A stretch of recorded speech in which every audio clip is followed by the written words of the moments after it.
If the military is, in fact, conducting tests of extraterrestrial spacecraft at Area 51, then where are the alien creators of these craft? In his first TV appearance under the pseudonym Dennis, Bob Lazar was asked if there are living aliens at Area 51. Clearly nervous, he evaded the question by saying, quote, "I really want to steer away from that right now," unquote. In subsequent interviews, however, he admitted catching a glimpse of two scientists talking to a strange short figure with long arms. He also reported seeing several documents that seemed to contain first-hand information on alien civilizations.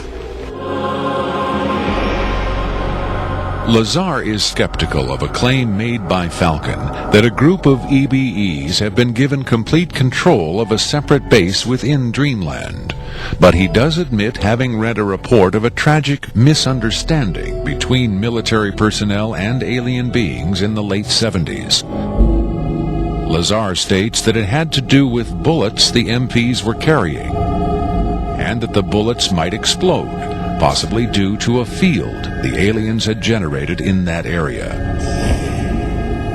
This encounter supposedly resulted in the deaths of all the humans involved by head wounds. But if there was ever a large-scale alien presence at Area 51, Lazar saw no evidence of it doing his work at S4 in the late 80s. Is it possible that the deadly misunderstanding of 10 years earlier brought human-alien cooperation to an end? In his September 21, 1987 speech to the UN General Assembly, President Reagan himself did little to dispel the notion that this deadly misunderstanding brought human-alien cooperation to an end.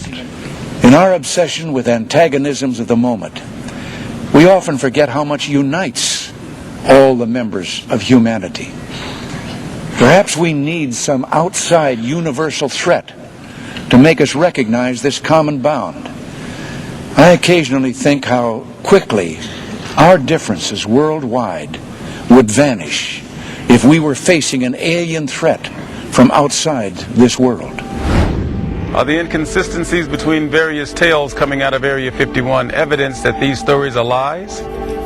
Or are the discrepancies the result of an intentional campaign of disinformation designed to discredit any elements of truth that may be reaching the public? If so, how does Victor fit into the jigsaw puzzle of questionable witnesses to the alien presence at Area 51? Is he a hoaxer, a government dupe, or a frightened whistleblower with the hard evidence to back up his story?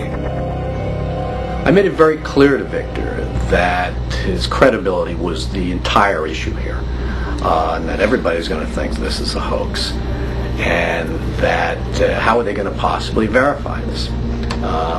What he said was, you can do anything you want in terms of verified, any type of due diligence. He will answer whatever questions put forward. We could do whatever type of checking. We could bring in experts. We could have the tape tested. We could, in fact, he encouraged all of these aspects. He just did not want his face and his real name revealed. At Coleman's insistence, Victor agreed reluctantly to appear on camera, but only in disguise, in shadow, and with his voice electronically altered. The questions were agreed upon in advance, but during the actual interview, the discussion occasionally deviated from Victor's approved questions. What is your occupation at Area 51? I won't answer that. I have had reason to be present at Area 51, but I'm not going to clarify whether or not I was there as an employee. Are you saying you were there as a visitor? I'm not going to specify why or in what capacity I was there, only that I was there. Can you tell us how many times you were there? When I agreed to this, my fundamental ground rule was that I would not be asked to divulge personal data that might help pinpoint my identity. If you continue to ask questions that are out of bounds, I won't hesitate to terminate this interview. Are you saying that the number of times you were present at Area 51 is enough to pinpoint your identity? Any specifics will narrow the field of suspects. Of course, I could lie. Let's say I've been there 47 times, or anyway more than once. Let's turn to the tape itself. The copy you've supplied is not the original tape. No, Was the original at Area 51 when you copied it? that's out of bounds. Is it fair to assume that the copying of tapes at Area 51 is heavily restricted?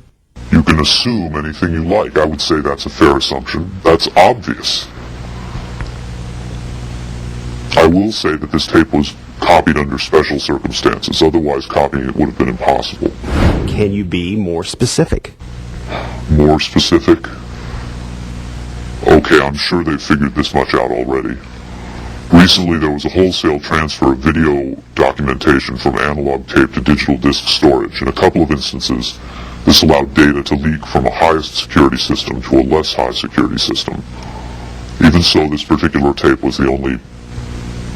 I think that's about all I'll say about that. Was there something about this particular clip that made it more accessible to be copied? Not necessarily, no.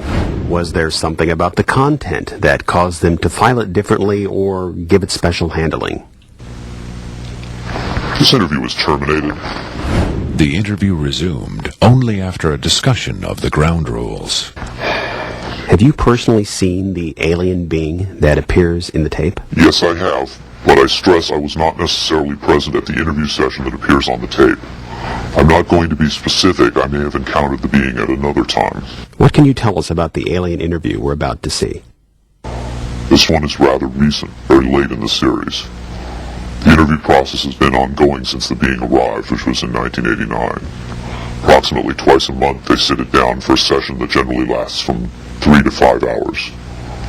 If they try to go longer than that, or if they schedule the sessions more frequently, the being becomes unresponsive. There's a fair amount of infighting among the scientists from different disciplines to get their questions asked. What has the alien revealed? Various minor technical details of the saucers. The physicists and engineers are frankly frustrated. They feel the being is withholding information. Possibly concepts are getting lost because all the information has to come through a telepath. But also it may be that the bulk of their scientific knowledge is just too advanced to be translated into our primitive conceptual framework. It's analogous to if a human scientist were to try to translate quantum mechanics into the grunts and screeches of a chimpanzee. That's not a very flattering comparison. Frankly, there's a high attrition rate for scientists in the program. You'd think they'd be energized by the challenge.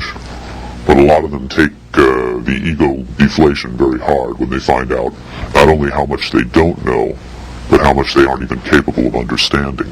What else has the alien communicated? Oddly enough, the being seems to have a much easier time communicating spiritual concepts.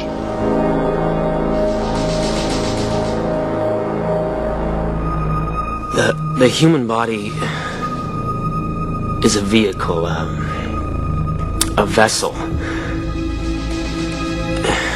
And the vessel must be maintained to serve the spirit with maximum efficiency. But a broken vessel can be replaced. The human spirit, or the soul, can have many vessels. Is the process natural or technological? Both are one. Technology is a natural excrescence of humanity. Technology is a process the vessel uses to perfect itself. So this transference of the soul from vessel to vessel, did your kind create the mechanics of it, or is it a natural... Did it predate the intellectual creation? Before understanding must come acceptance. And it's not technological. Well, I think what he's trying to say is that the question is meaningless. The soul can travel from vessel to vessel. Reincarnation, transfiguration, whatever. It's real. What I'm getting at is, does he know how it's done? Victor uses the term vessels to refer to the alien's conception of the body as a disposable vehicle for the soul. The UFO cult known as Heaven's Gate used the term containers in a similar context. The mass suicide of the Heaven's Gate cultists illustrates the dark side of accepting such ideas at face value. Doe, the Heaven's Gate cult leader, preached that humans can pass from container to container.